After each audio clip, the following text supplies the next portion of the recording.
The Symphony of Tears, unveiling the mystery of babies' cries. Babies cry a lot. It's a fact of life that every parent knows. But have you ever stopped to wonder why? What is happening in your baby's brain when they cry? Why do those tiny tears have such a powerful effect on us? Crying is much more than just noise. It's a complex physiological process, deeply rooted in our biology and evolution. It's the primary way babies communicate their needs long before they can utter their first words. Understanding the science behind crying can empower parents. It can help us respond with empathy and choose the best ways to soothe our little ones. This essay delves into the fascinating world of baby tears, exploring the intricate brain mechanisms, the evolutionary purpose, and the profound impact on both baby and parent.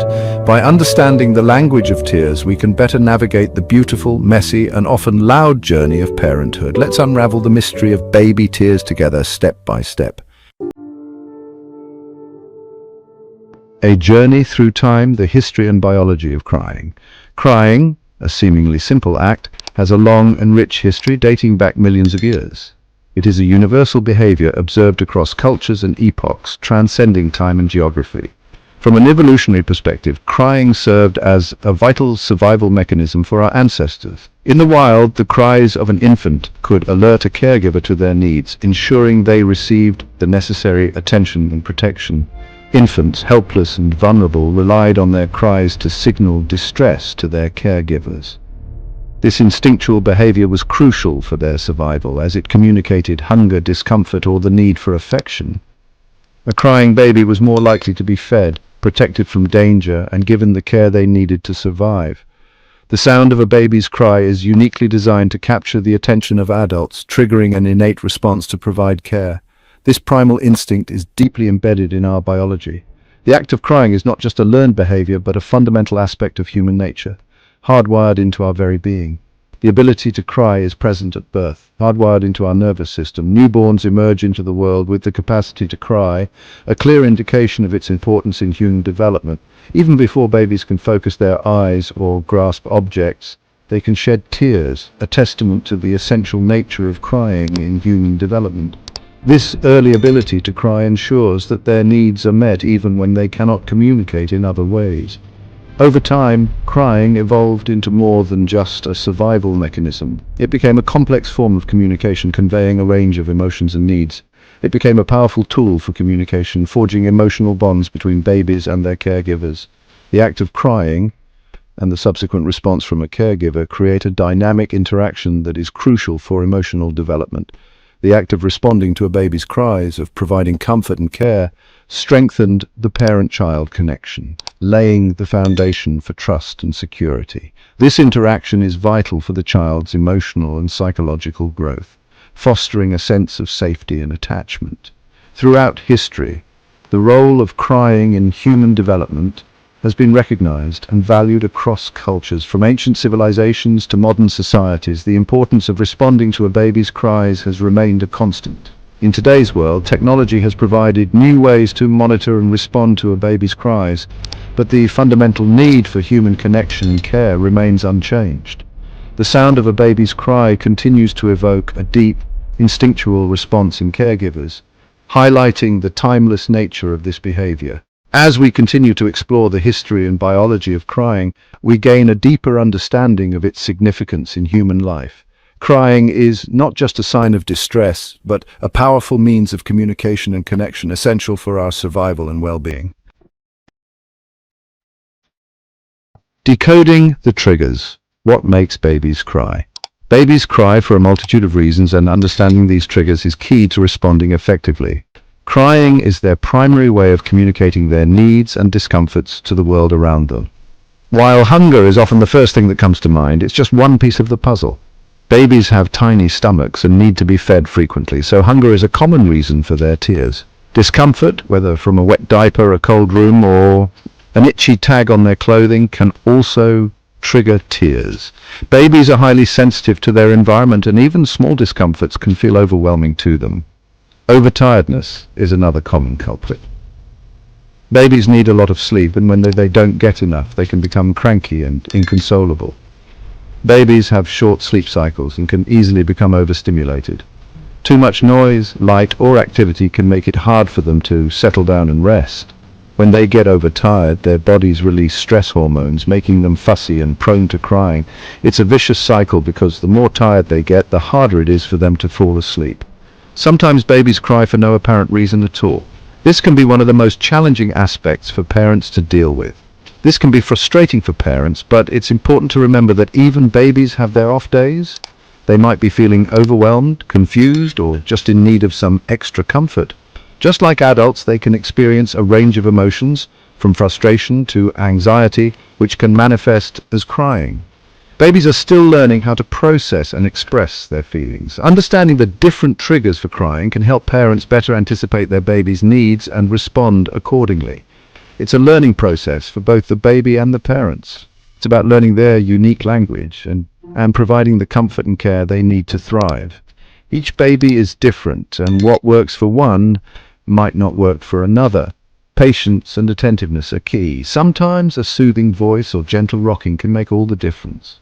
Finding what calms your baby can take time, but it's worth the effort. Remember, crying is just one way babies communicate. They also show their needs and feelings through facial expressions, body language, and sounds. Paying attention to these cues can help you understand your baby better.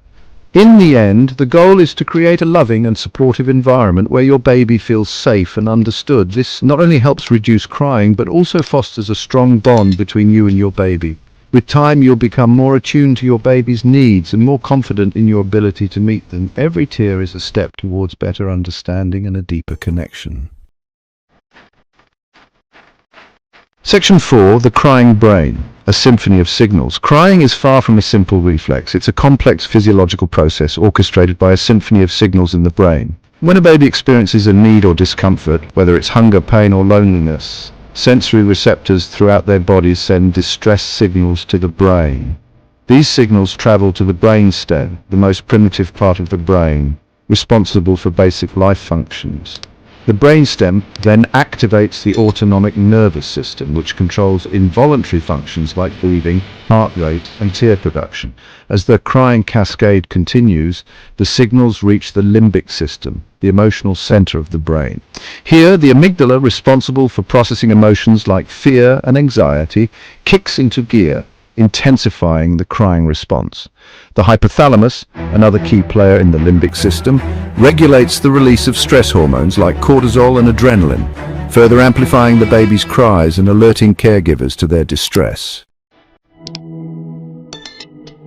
Section 5. The language of tears. Understanding your baby's cries. While all cries may sound similar to the untrained ear, seasoned parents know that babies have a nuanced language of tears.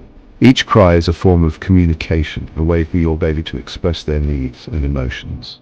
Understanding these cries can be challenging at first, but with time and patience, you can become adept at interpreting them. With practice, you can learn to decipher the subtle differences in pitch, intensity, and duration, gaining valuable insights into your baby's needs. For instance, the pitch of a cry can indicate the urgency of the need, while the intensity can reflect the level of discomfort or distress your baby is experiencing. The duration of the cry can also provide clues about whether the need is immediate or if it can wait a little longer. A hungry cry is often short, rhythmic, and rises and falls in intensity. This type of cry is usually persistent and may become more intense if the baby is not fed promptly. Recognizing a hungry cry can help you respond quickly and ensure your baby is well nourished and content. It's often accompanied by rooting, sucking on their hands, or bringing their fist to their mouth. These additional cues can reinforce the message that your baby is hungry and needs to be fed. Paying attention to these signs can help you meet your baby's needs more effectively. A tired cry, on the other hand, tends to be lower in pitch and more drawn out, often accompanied by rubbing their eyes or yawning. This type of cry can indicate that your baby is ready for a nap or bedtime. Recognizing a tired cry can help you establish a consistent sleep routine, which is essential for your baby's development and well-being. Pain cries are usually sudden, high-pitched, and intense, often accompanied by clenched fists, a furrowed brow, or a rigid body. These cries can be alarming and may indicate that your baby is experiencing discomfort or pain. It's important to respond promptly to pain cries and try to identify the source of the discomfort, whether it's a diaper rash, teething, or something else. A cry signaling discomfort might be whiny and intermittent, accompanied by squirming or fussiness. This type of cry can indicate that your baby is uncomfortable due to factors such as a wet diaper, tight clothing, or being too hot or cold. Addressing these issues can help soothe your baby and make them more comfortable. Paying close attention to your baby's cries, along with their body language and facial expressions, can help you decode their messages and respond with the appropriate care. By observing your baby's cues and responding consistently, you can build a strong bond and foster a sense of security and trust. This understanding can also help you feel more confident as a parent, knowing that you can effectively meet your baby's needs and provide the comfort and care they require.